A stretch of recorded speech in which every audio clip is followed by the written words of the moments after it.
આજ તો આપણે પહોંચી ગયા રાપર ગુરુકુળમાં રમવા માટે। તો જય દ્વારકાધીશ મિત્રો, આજે આપણે જવાનું હતું રાપર ગુરુકુળમાં રમવા માટે। આવી ગયા સ્કૂલમાં અને બધા ખેલાડીઓ પણ આવી ગયા હતા।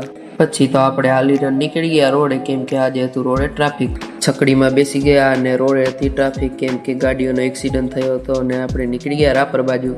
આવી ગયા સ્કૂલમાં અને છકડીમાંથી ઉતરી ગયા, આવી ગયા મેદાનમાં અને બધા ખેલાડીઓ પણ આવી ગયા હતા। અને સ્કૂલ અને મેદાન તો ઘણું મોટું હતું। આપણા પ્રભુભાઈ રહ્યા હતા 100 મીટરની દોડમાં અને એમનો આવ્યો બીજો નંબર। પછી બીજી બાજુ ચાલુ હતી લાંબી કૂદ, પણ આપણી રમત આવી નથી તો આપણે કટાડી ગયા। આપણા રવિભાઈ રહ્યા હતા લાંબી કૂદમાં અને એમનો આવ્યો છેલ્લેથી પહેલો નંબર। ખબર તમને? ફાઇનલી આપણો વારો આવી ગયો ને આપણે રહ્યા હતા ચક્ર ફેંકમાં ને આપણે પહેલા જ વારામાં 19.35 મીટર ચક્ર ફેંકી દીધું। પછી આપણે આવી ગયા બીજા રાઉન્ડમાં ને આ ફેરે તો આપણે 19.20 નું જ ગયું, ઓછું ગયું। પછી આવી ગયા ત્રીજા રાઉન્ડમાં ને આપણે ત્રીજા રાઉન્ડમાં આપણે થઈ ગયું ફાઉલ। આવી ગયા છકડી કને ને હવે જવાનું હતું આપણે રાપરમાં ને આપણે આવી ગયા ત્રીજો નંબર ચક્ર ફેંકમાં।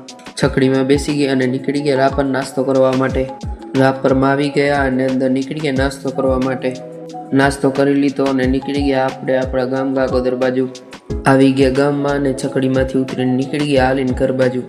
આવી ગયા ઘરે। આજનો બ્લોગ તમને ગમ્યો હોય તો આપણી આઈડીને ફોલો કરતા જાજો, વિડીયો ગમ્યો હોય તો લાઈક કરી નાખજો, શેર કરી નાખજો। Bye bye.